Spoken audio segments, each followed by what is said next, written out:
الحمد للہ رب العالمین والعاقبۃ للمتقین والصلاة والسلام علی سید الانبیاء والمرسلین وعلی آلہ وصحبہ اجمعین۔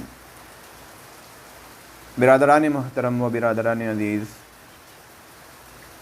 آپ تمام لوگ خیر و عافیت سے ہوں گے۔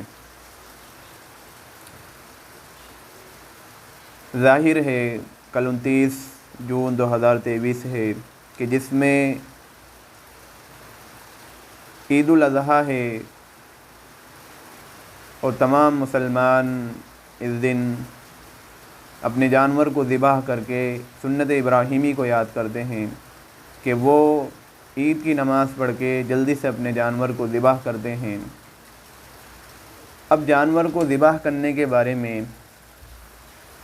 ایک چھوٹے سے مسئلے میں بہت سارے لوگ بے مطلب الجھتے رہتے ہیں، وہ یہ کہ جانور کو قبلہ رخ کر کے ذبح کیا جائے، لیکن قبلہ رخ کر کے کس طرح سے لیٹایا جائے اس کی صحیح شکل کسی کو معلوم نہیں ہوتی۔ یاد رکھیے کہ جانور کو قبلہ رخ کر کے ذبح کرنا یہ تو سنت مؤکدہ ہے، اور قبلہ رخ کے علاوہ کسی بھی سمت جانور کو لیٹا کر ذبح کر دینا یہ مکروہ تحریمی ہے۔ قربانی ہو جائے گی لیکن ایک بڑی کراہت ہوگی۔ اب قبلہ رخ کر کے جانور کو کس طرح سے لیٹایا جائے؟ بھئی دو طریقے ہیں۔ ایک تو جانور کو دائیں پہلو پر لیٹایا جائے۔ دائیں پہلو پر لیٹائیں گے تو اس کی شکل تو یہ ہوگی کہ جانور کا جو چہرہ ہوگا وہ حی علی الصلاۃ کی جانب ہوگا، اور اس کی دم حی علی الفلاح کی جانب ہوگی۔ یہ ایک طریقہ ہے، یہ بھی جائز ہے۔ اور اگر جانور کو ہم بائیں کروٹ پر لیٹائیں گے تو اس کا طریقہ یہ ہوگا کہ جو جانور کا چہرہ ہوگا وہ تو یعنی حی علی الفلاح کی جانب ہوگا، اور اس کی جو دم ہوگی وہ حی علی الصلاۃ کی جانب ہوگی۔ یہ دو طریقے ہیں، دونوں طریقے جائز ہیں، لیکن ان دونوں طریقوں میں ایک بہتر طریقہ ہے، مستحب ہے، وہ یہ کہ جانور کو بائیں کروٹ پر، بائیں پہلو پر لیٹا کر ذبح کیا جائے۔ اب اس کی دو وجہ ہے۔ ایک وجہ یہ کہ نبی اکرم صلی اللہ علیہ وسلم نے اپنے مینڈے کی جو قربانی کی وہ بائیں پہلو پر لیٹا کر ہی کی، اور دوسری وجہ یہ ہوتی ہے کہ اس طریقے میں یعنی بائیں کروٹ پر لیٹا کر ذبح کرنے میں سہولت زیادہ ہوتی۔ اب بائیں کروٹ پر لیٹائیں گے تو آپ کو قبلے کی جانب ایسے کھڑے ہونا ہے کہ جیسے ہم نماز کے لیے کھڑے ہوتے ہیں۔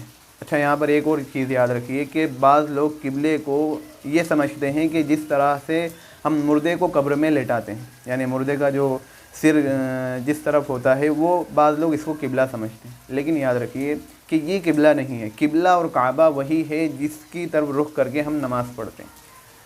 تو ہم جس طریقے سے نماز کے لیے کھڑے ہوتے ہیں اس طریقے سے ہمیں کھڑے ہو کر اپنے جانور کو کھڑے کرنا ہے۔ جو اس کا چہرہ ہوگا وہ حی علی الفلاح کی جانب ہوگا، یعنی جنوب، جس ہندی میں دکھن کی طرف ہمیں جانور کا منہ کرنا ہے۔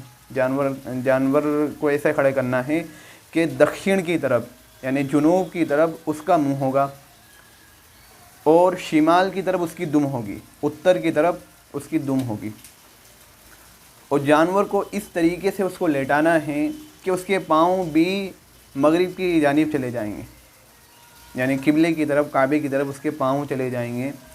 اب اس طریقے سے لیٹا کر جب ہم اس طریقے سے لیٹائیں گے تو جو اس کا دائنا پہلو ہے وہ اوپر آ جائے گا، بائیں پہلو پر وہ نیچے چلا جائے گا، بائیں کروٹ پر اس کو لیٹا دیا جائے گا تو دایاں جو پہلو ہوگا اس کا وہ اوپر آ جائے گا۔ اب اپنے دائیں پہلو کو اس کے اپنے دائنے پاؤں کو، دائنے پیر کو اس کے دائیں پہلو پر رکھنا ہے، اور اس طریقے سے آپ کو ذبح کرنا ہے۔ ذبح کرنے میں بھی دعا کا خاص خیال رکھنا ہے کہ بسم اللہ اللہ اکبر پڑھ کے ہی ذبح کرنا ہے، اور اس میں بھی جو بہتر طریقہ ہے کہ وہ پوری آپ دعا شروع کریں کہ جانور کو لیٹانے سے پہلے ہی آپ دعا کو شروع کر دیں.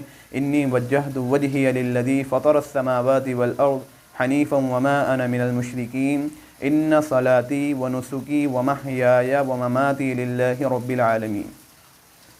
اور اللہم منکا ولکا اور بسم اللہ اللہ اکبر کہہ کے آپ کو چھری پھیر دینا ہے.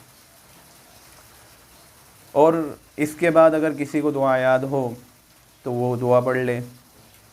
اس کے بعد جو دعا پڑھی جاتی ہے کہ اللہم تقبلہ منی کما تقبلت من حبیبک و خلیلک من حبیبک محمد صلی اللہ علیہ وسلم و خلیلک ابراہیم علیہ السلام. یہ دعا کا اہتمام آپ کو کرنا ہے، اس دعا کو پڑھنا ہے. یاد رکھیے کہ اگر یعنی جو قربانی کر رہا ہے وہ دعا پڑھے گا تو وہ اسی طریقے سے دعا پڑھے گا، لیکن اگر اس کے علاوہ کوئی اگر دعا پڑھ رہا ہے تو وہ جو منی ہے اللہم تقبلہ منی، وہاں پر منی کی جگہ وہ من کہہ کر یعنی جس کے نام پر قربانی ہے اس کا نام لیا جائے گا اور اس کے والد کا نام لے کر اس دعا کو پڑھ دیا جائے گا. جیسے مثال کے طور پر اللہم تقبلہ من یاسر بن فیض کما تقبلت من حبیبی کا محمد صلی اللہ علیہ وسلم و خلیلی کا ابراہیم علیہ السلام. تو اس طریقے سے آپ کو یہ جانور کو ذبح کرنے کا اور جانور کو لیٹانے کا پورا طریقہ میں نے یہ چھوٹی سی کلپ میں عرض کر دیا. آپ اس کا اہتمام کریں.